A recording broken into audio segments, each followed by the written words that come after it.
Imagine you could take any type of video of any subject and seamlessly composite it on top of any background image or video with one click. Well, now you can. I developed a free workflow that will use AI to automatically cut out the subject, match the lighting to the background, fix the edges and add additional effects like depth blur if you want that. But of course you still have a lot of options to fine-tune and control the result. So before I show you how to install this workflow, let me walk you through it step by step and show you what you can get out of it when you combine it with traditional tools like Blender and After Effects or even more crazy AI tools. Whether you want to create stunning music videos or your own sci-fi short film, I think this workflow will change the way how you make movies. If you like AI deep dives like this, make sure to subscribe, and now let's get started. For this workflow, I combined 3 AI tools that can also help you speed up your traditional VFX work, so let me quickly introduce you to them. One of the biggest challenges for compositing is to isolate the subject from the background. And of course you all know the classic technique to do that, the green screen. But green screens have a lot of disadvantages. Of course you need the space for them and you need to carefully light your subject so that it matches the background that you intend to use. They also restrict your actors' movements because they have to stay in front of them all the time. Luckily AI is getting extremely good at identifying and isolating people or objects in images or video, so I'm pretty confident that in the future we won't need green screens anymore. Look at these 2 promising tools, for example. You just need to give them a video and in a matter of seconds they just will remove the background. It's still far from perfect though. You can see the edges, we're losing a lot of detail and there is a lot of flickering going on. But we can actually fix that. Let's first look at another tool that gives us even more control over how we want to isolate the subject. It's called semantic segmentation. This is a computer vision task that will classify each individual pixels into predefined categories. And we can also filter out these categories by providing a simple prompt. Let's say we want to create a cool music video for this band. So we need to isolate her from the background. And you can see that the other AI tools do a pretty good job, but there's a lot of flickering going on and it's not too sure if it should include the person in the background. So now let's use semantic segmentation with the prompt person. We have the same issue. It's sometimes including the people in the background and the microphone is missing because that's not a person. She is the only woman in the image, so let's just change the prompt to woman. And now you can see the background is clean, but the microphone is still missing, so let's add that to the prompt. And this is looking pretty good, but you can see how precise that is, so now we actually need to add the black cable also. And there is the final key. There is still some flickering going on, it's absolutely not perfect, but we're going to fix that later. Now that we have our isolated subject, we can place her on top of any background. Let's say we want to create a pretty abstract music video for this band. So I'm using Runway's new AI video generator Gen 3 to generate a crazy impossible drone shot using this prompt, but that doesn't work. The lighting is completely different. Luckily there's another AI tool for this. It's called IC Light and it can relight images and videos based on prompts or backgrounds and is really good at keeping the subject consistent. And when I now add the singer using IC Light, it looks like this. And this works really well. I'm really happy with that. We even have like the shadows of the trees passing by on her face. But as you can see, the edges still look really bad. To fix them, we will use generative AI. So instead of painstakingly rotoscoping out individual hairs, we'll just say, screw it, let's just generate new ones. To do that, my workflow will automatically create a blurred mask around the edges of our subject and generate new details inside of that mask. And I'm still blown away by how well this works. Man, I would love to see a full music video with this technique. So if you create one, please send me a link or tag me in your work. I always love to see what you come up with. So now I combined all the tools that I just showed you into one single workflow inside of comp.ui. Comp.ui is a node-based interface for Stable Diffusion and other AI models, and it lets you create really complex workflows by just stringing individual tools together. And to use my workflow, you simply need to drag and drop it into the comp.ui interface. Now I know this looks intimidating, but you actually don't have to do a lot here. For most shots you just need to go to this group here, to the beginning, we're working from left to right, and upload a video of your subject. Let's take this one. Next we need a background, so we just need to scroll down to the background group, and here we can upload another video. And let's take this time-lapse of a city that I also generated with Runway Gen 3. And now all I need to do is just click Q prompt and get a coffee or something. And here's our final video. But of course, there's a lot more you can do to fine-tune your result, so let me quickly walk you through the whole thing. So in the first load node here, I recommend setting the load cap to 20, so it will only load the first 20 frames, so that you can test out things faster. When you're done, you can just set it to 0 and it will load the full sequence. You can also put select every nth to 2, and this will load every second frame. And this will make it twice as fast. But of course we need to generate the missing frames again. So when you do that, make sure to go to the end here and activate this node using Ctrl B. And this will interpolate the missing frames. Back in the beginning, here you can put the prompt for what you want to isolate. You can check the preview frames if everything is working correctly. But you don't need to use this AI tool to isolate your subjects. You can also do it manually. Maybe you prefer using After Effects Rotobrush tool for full control, or you shot in front of a green screen and already have a perfect key. In this case, just export your sequence as a PNG sequence with transparency. Go back to ComfUI, and you can deactivate these nodes up here and activate these instead. Now you just need to put the path to your image sequence here and connect this group instead. Oh, by the way, up here you can set your resolution. Now let's move down to the background group. Here you can choose whether you want to use a single image as the background, load a video as the background, or use an image sequence as the background. And depending on which one you use, you just load it in here and connect the corresponding node. In my case, I want to use this video here, so I connect the second one.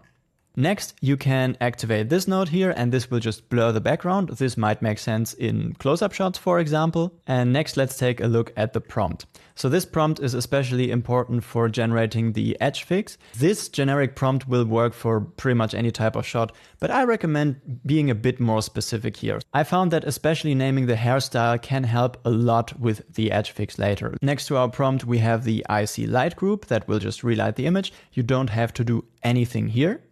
Below that, you have a group that will extract a detail map. This one will be used in the end to put detail back onto the final shot in case it gets lost. And it's important that we blur out the edges here because we generate new ones. And if we would take the original image sequence, you could see these weird edges.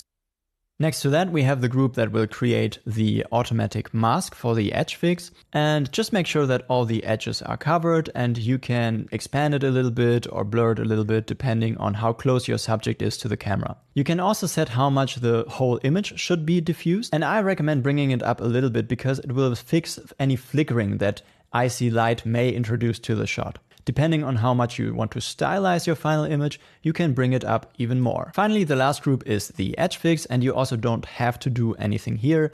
Make sure that these models are loaded here, and you can set the denoise strength here. If your face comes out looking too different because maybe you've overdone it a bit with the denoising, or your subject is like really far away from the camera, you can activate this face swap node that will swap your original face back onto the image, but don't use that for close-ups because the resolution can be quite low, and it usually works really well for close-ups anyway, so let's just keep that deactivated. Finally, we have this detail apply that will transfer some of the original detail back onto the final image based on this group that I just showed you. And finally, down here again, we have the interpolation node if you choose to render only every second frame. And that's pretty much the whole workflow. We didn't have to change a lot because I already did a lot of testing with this workflow to give you the best starting values.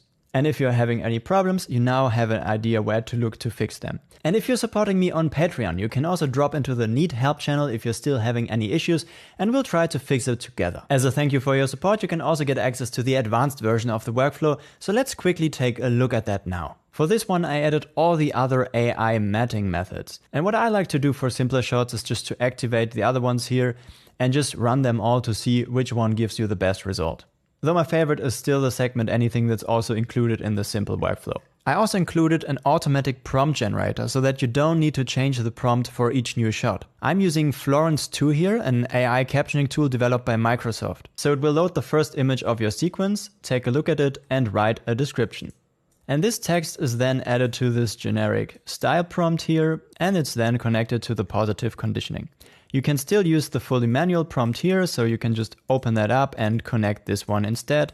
and deactivate this automatic one if you don't want to use that. In this advanced workflow, I'm also giving you more options to choose from for the latent noise mask. So for example, using this one, you could completely redifuse the background.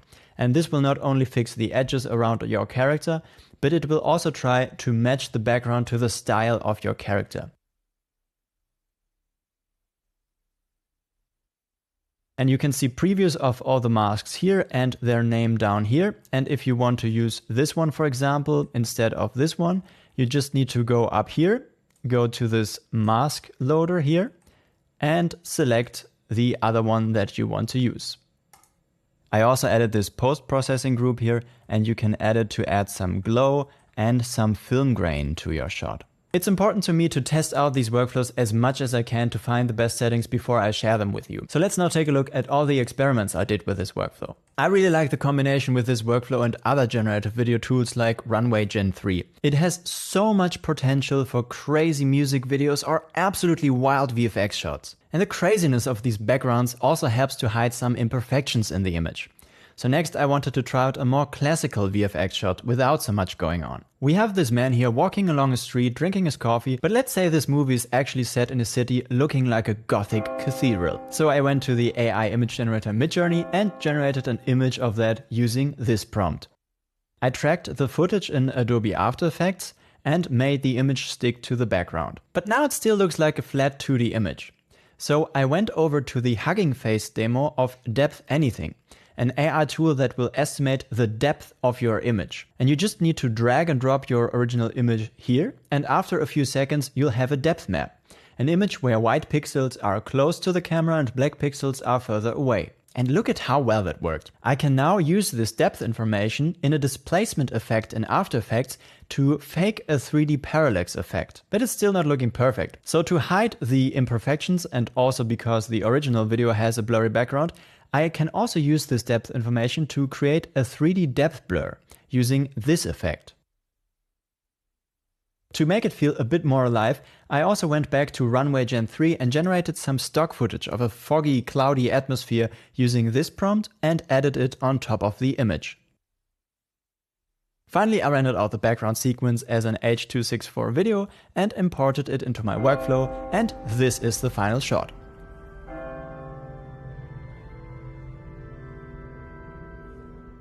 I also tried using Runway Gen 3 to generate a video based on one of these Midjourney images, and then I tracked that onto the background, and I think that worked really well too.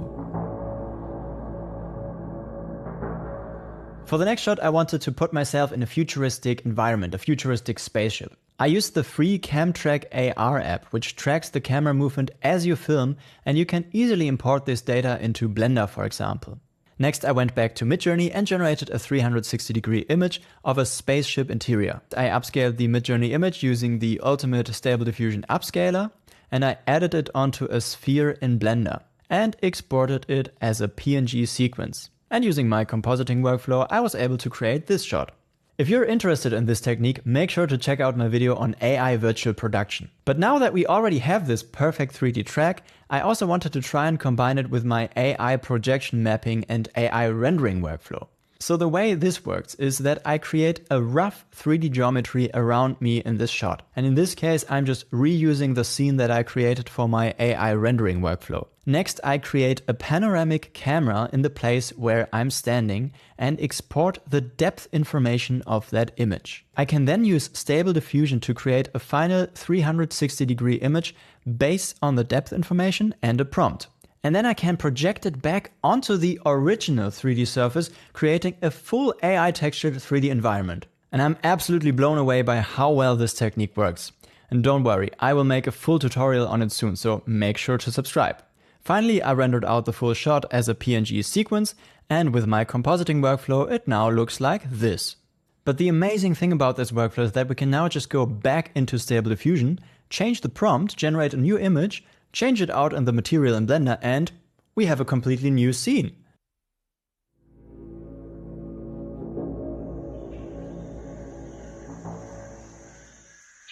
Now this was a lot of fun. But this shot in particular reveals that the compositing workflow still has some limitations. For example, it's not really possible to change whether the subject should be lit from the foreground or the background. IC Light also doesn't have an understanding of the full 3D geometry of the scene and where the light sources are in space.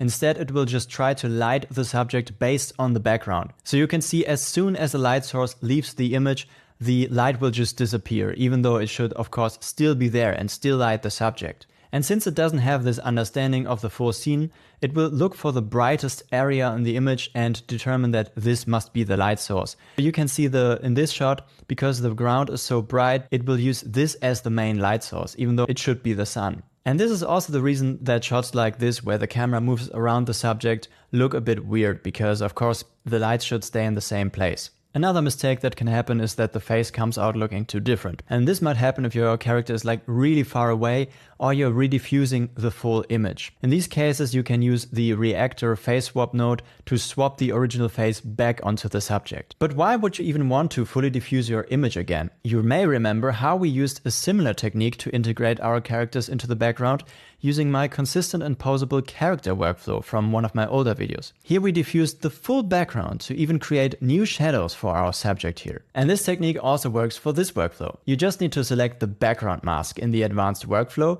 and lower the control net strength or switch it to a depth control net so it can be a bit more flexible with the original image. With the current model, this will make your image look really bad, but that's because we're using a model that prioritizes speed over quality. But you can see it created really cool contact shadows here. We could use this technique with Stable Diffusion XL instead of this SD 1.5 model, and then it will look much better.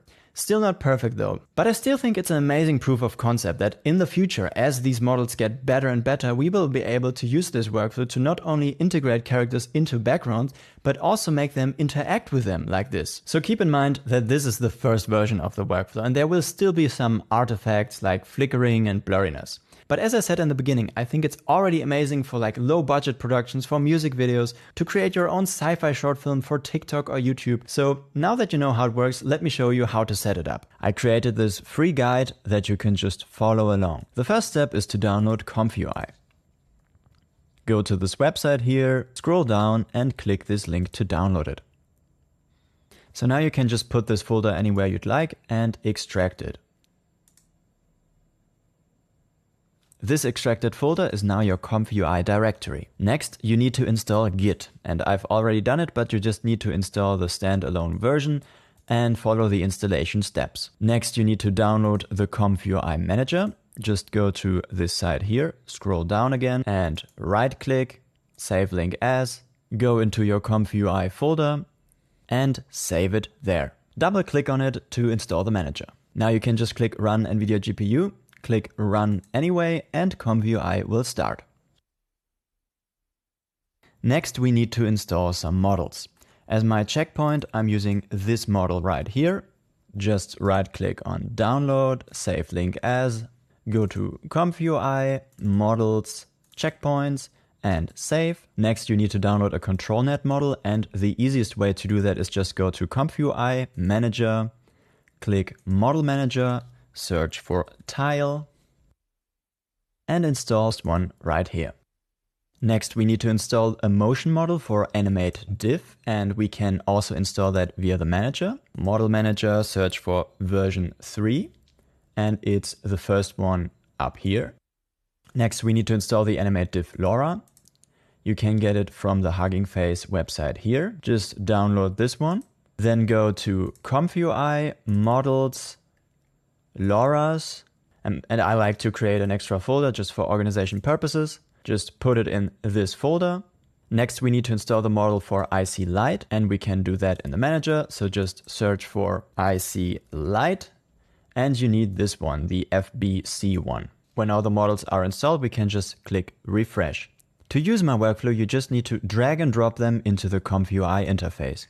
But you see that a lot of nodes are missing. But you can simply install them by going to the manager, clicking Install Missing Custom Nodes, and then you'll get a list of all the nodes that are missing. You can just tick this box right here and click Install, so it will install all of them. When all of them are installed, you can just click restart. Sometimes it can happen that nodes will not install correctly, like in my case, the reactor phase swap.